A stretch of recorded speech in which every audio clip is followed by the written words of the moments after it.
So here is the numbers, the latest numbers on the latest polls from SSRS. 50% dissatisfied, only 3% satisfied.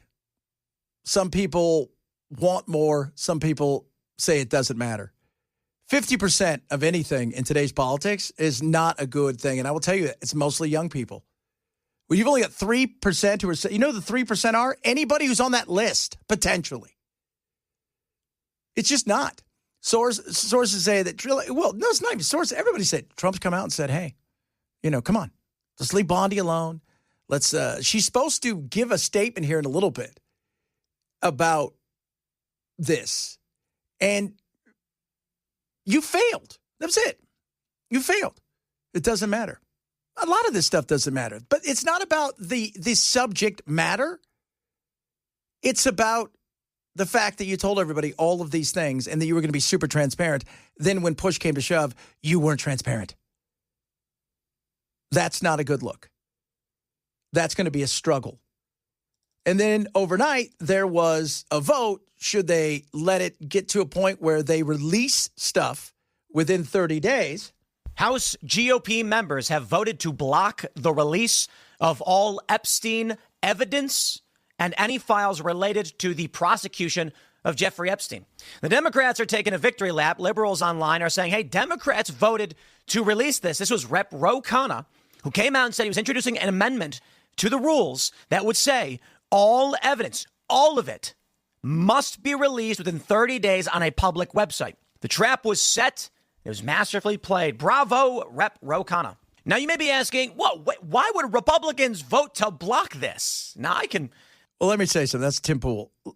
Let me throw this out there, first of all. He's going to say something that's not true. But Ro Khanna, I like it. And Democrats are playing a smart game. You guys played this game for many years about how important this was. And why it's important to a younger generation is many of you listening on the radio, you've listened on the radio for a long time. Radios were your go-to, whether it was Rush Limbaugh back in the day all the way through, Phil and everybody through here and the Hannitys or all those. This now, though, for a younger generation is podcast world. In podcast world, they go deeper in a lot of stuff. And this was a big deal to a lot of people. Transparency was a big deal. These kids, a younger generations, the early 40s down to Gen Z, they're not happy with a lot of stuff. They don't want to accept the fact that we should just go, okay, that's totally fine. And you should just deal with it. I'm sorry, Tim, continue. I can phrase this any way I want. That's what the media tends to do with how they lay out these stories. And this headline right here from Newsweek, I think, needs a subhead. This was a political stunt that was well executed. Guys, the Epstein files that Ro Khanna asked for, it's child abuse videos. No, it's not. If you look at the thing, it's not child abuse videos. It's all of the paper files. There's no videos, no pictures, none of that stuff. It's what people want. Let's be real. We want the names. But there is no names. There's names. There's no list. There's names. We all know what it is. Right? Call it whatever you want to call it. But why it's important is a younger generation has a much different feel and thought when it comes to a lot of stuff. They're not the monolithic, side for the left and the right. They're a libertarian, conservatarian, leaned a little bit to the right. They're not super. They're not like pro-life. Their choice to a certain extent. They're pro-weed. They're fine with gay marriage. They are, they're okay with, by the way, immigration. Go look at the numbers, especially amongst the younger generation, a lot of which voted for Trump. They want a secure border, but the thought of throwing everybody out, that's not, that's not what they're looking for. But they helped Trump get over the line. And this even includes things like Israel, which has become a big deal. They're not pro-Israel. If you go look. And so the younger generation that's coming up, the generation that the left has no idea how to talk to, which they spent a lot of money trying to figure it out, it didn't work. But the right, they've got a different look. And one of the things that they seem to do is they want to hold people accountable. And I love that. We should want to hold everybody accountable. When you go and you handle this the way you did. And there was so many. This is the thing that out of all the stuff that I never once thought we were going to get anything out of this because the powers that be were never going to let anything out. especially over the fact that we probably had a hand in several of these things. So we're not going to tell the world that Uncle Sam was a pimp. Okay, that just isn't going to happen. Hey, I need you, kids. Wink, wink. Right? That was never going to happen. But I look at this. They want... You don't have to be 18 to join this army. How do you guys feel about sailing? What? I mean, it's... I never thought we were going to get a lot of this, any of this stuff out. But they are pissed and angry, and they are holding people accountable. And the one thing is, many, like my brother's a perfect example. He's 26.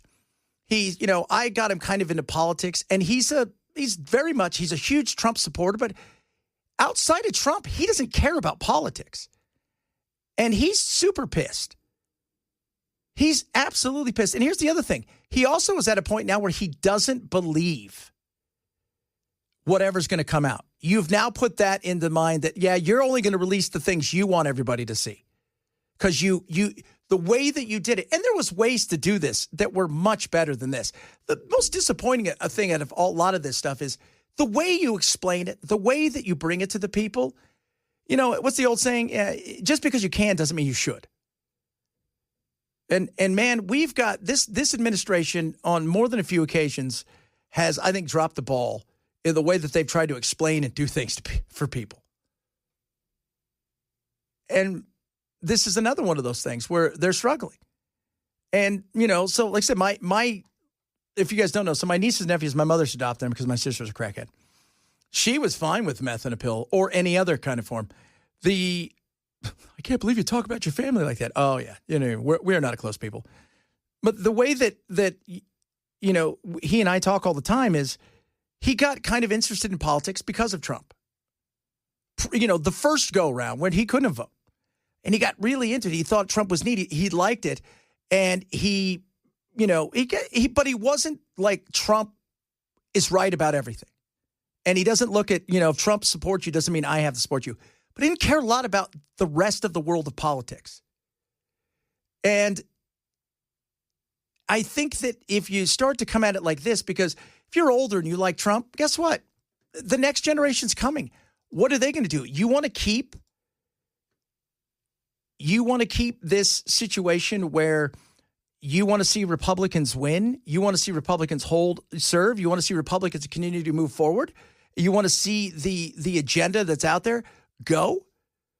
Well, you got to keep them interested. And if you feel that they were lied to, and that not only were they lied to, then you gaslit them and you told them, oh, yeah, nothing to see here. Oh, by the way, if you think you saw something, you're fooling yourself. You guys are just, you're making fun of us? Okay. And it's a lot of things, not just Epstein, but it's left a mark. And I've seen a lot of people in this business over the last couple of days, people I've talked to who've got huge followings said, man, I'm trying to get away from it. They're not letting me. They're not. The older generation wants to talk about other things. By older generation, I'm not talking about 90-year-olds, maybe those two, but for the most part, the 50 plus, which I don't think it's too old, but still, I'm almost to 50, but the older generation, they maybe want to move on to the other things. The younger generation, not so much. And it has nothing to do at this point with Epstein. Somebody said, podcasts go deeper. Yeah.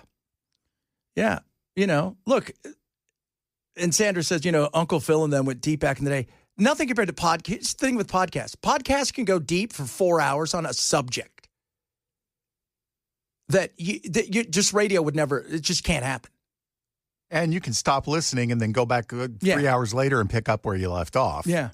It's not like appointment TV. Yeah, and that's and these kids grew up with that. They grew up watching guys talk about stuff for 5 hours from UFOs and this, that, and the other, but talk about it a lot and go deeper and bring experts on too, like super big experts into the subject.